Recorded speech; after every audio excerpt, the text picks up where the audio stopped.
The morning was bright, the kind of day where the sky had been painted in shades of blue to remind the world of hope. The streets bustled with movement, vendors opening their shops, children skipping to school, commuters rushing to catch their buses. Among them, a tall black man in a sharp navy suit walked with calm confidence, his polished shoes clicking lightly against the pavement. He had a quiet dignity about him, the kind of presence that turned heads not because he sought attention, but because something about him radiated strength. He carried himself like a man who had walked through fire and refused to be burned. But that morning, as he approached his sleek black car parked at the curb, a storm was already waiting for him, one that would shake everyone around to the core. Sometimes injustice doesn't come announced. It creeps up in the guise of authority, wearing a badge, carrying a uniform, hiding cruelty behind protocol. Two officers, leaning casually by their patrol car, had already set their eyes on him. They whispered, chuckled, and exchanged a small plastic bag between their hands before one of them slid it into the car door handle of the man's vehicle. To them, it was just another day, another setup, another way to flex power over someone who looked like they didn't belong. They didn't care who he was, what he did, or how his life mattered. To them, he was just another black man they thought they could humiliate.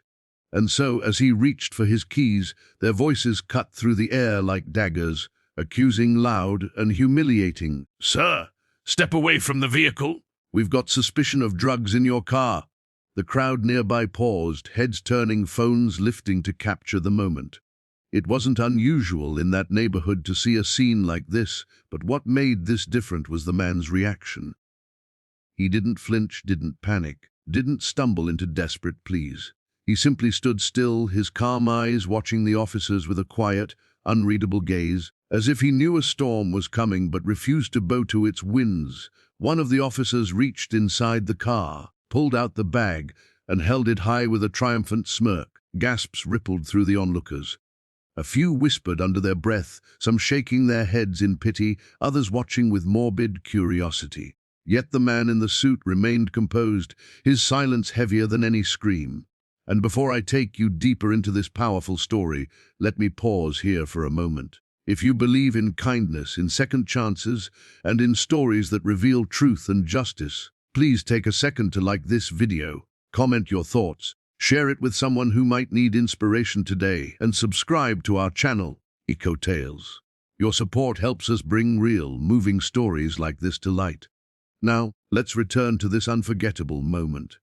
As the officer shouted at him, waving the bag of white powder like a trophy, the man's jaw tightened. It wasn't anger that filled him, but a kind of sorrow, the kind that comes from seeing the same play of injustice replayed over and over across history, across lives, across generations. Yet even in that sorrow, there was an ember of power, one waiting for the right breath of truth to ignite it into flame.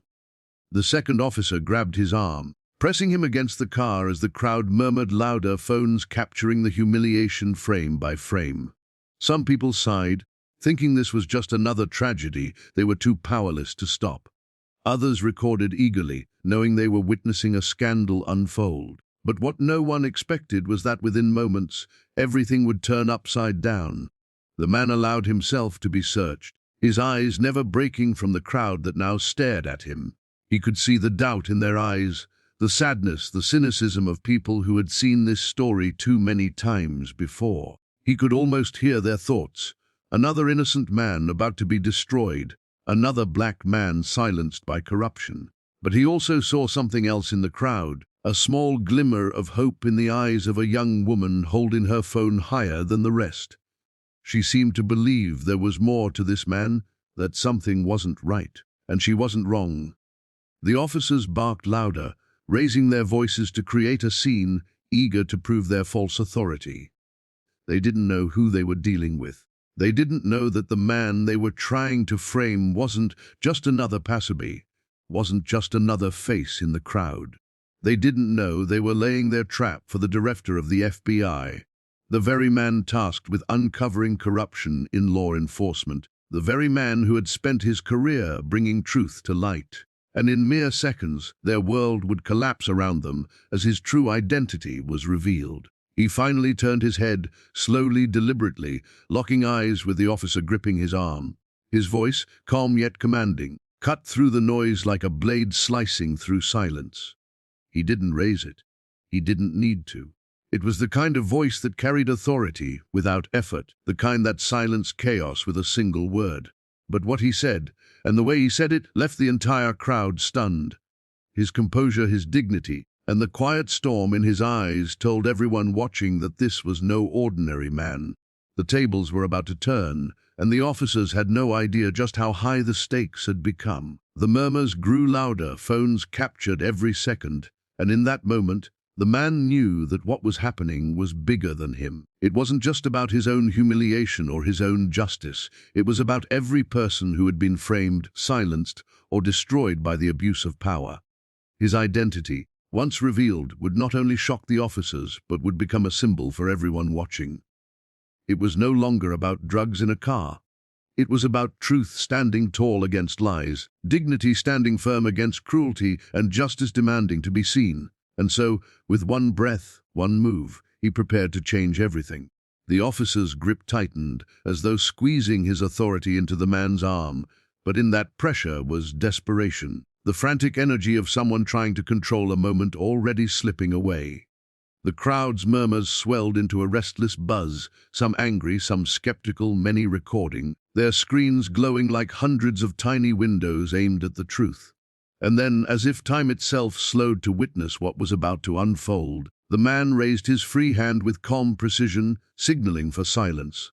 The officer barked at him again, but the words fell flat as the man reached into his suit pocket, not hastily, not recklessly, but with the measured grace of someone who knew exactly what he was doing. He pulled out a black leather wallet, worn but dignified, and flipped it open. The gold badge inside caught the light, gleaming brighter than the flashing red and blue of the patrol car behind them. Gasps shot through the air like thunderclaps. The murmuring crowd froze in shock, some hands trembling as phones zoomed in to capture the badge, their disbelief etched across their faces. The officer holding him recoiled slightly, his confident smirk melting into horror as his eyes registered the truth. The man they had just humiliated, the man they had tried to frame, wasn't a powerless stranger. He was the director of the FBI. The silence was deafening, broken only by the faint click of cameras and gasps of realization. The officer clutching the planted drugs looked as though the ground had crumbled beneath his feet. His hand shook, the bag that was once his weapon now nothing more than evidence of his own downfall. His face flushed crimson, his voice cracked in stammered excuses that no one believed. The other officer, still gripping the man's arm, released him immediately, stepping back as though he had touched fire. But the man didn't look at them. He looked at the crowd, at the countless faces that had been conditioned to expect injustice, to brace themselves for another heartbreaking story of corruption and loss. And then he spoke. His words were not shouted, but they carried with the weight of thunder, each syllable crashing into the hearts of everyone who heard. He spoke not for himself, but for everyone who had ever stood in his shoes, accused, silenced, humiliated. He spoke of dignity, of accountability, of the deep cost of corruption that rots not only institutions but also the trust of a people. The crowd, once silent, began to murmur again, but this time in solidarity, in shock, in awe. Phones captured every frame, knowing that what they were witnessing wasn't just a confrontation but a reckoning.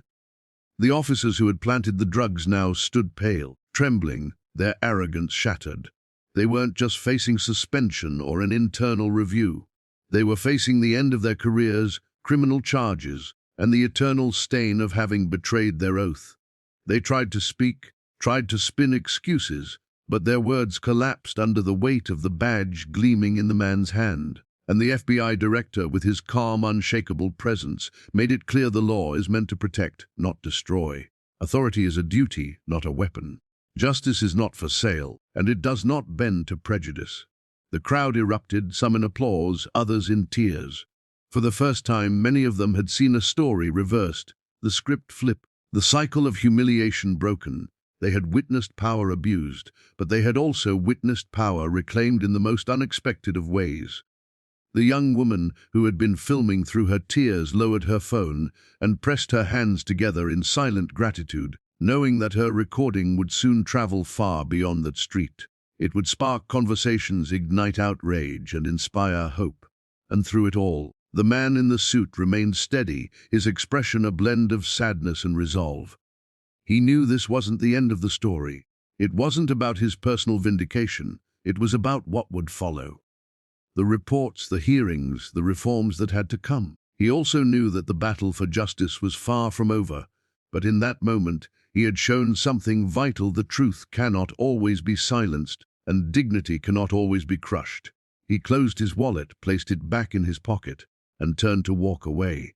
The officers, now surrounded by their own shame, were left standing powerless. The crowd parted for him, not out of fear, but out of respect. Every step he took was a reminder that sometimes the most profound victories come not through shouting or violence, but through the quiet, unshakable power of truth. And as you reflect on this powerful story, I ask you from the heart, if this touched you, if this made you believe again in justice, resilience, and dignity, please take a moment to like this video, share it with someone who needs to see it, and subscribe to our channel, Tales.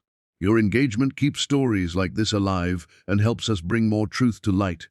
Before we end, I have one special request. Comment below what you would have done if you were standing in that crowd, witnessing this moment unfold. Would you have spoken up? Would you have filmed? Or would you have stood frozen in shock? Your voice matters, so please share it with us. Because at the end of the day, justice is not just a badge, a title, or a courtroom decision. Justice is us, all of us, choosing to stand together for what is right, even when it's not easy.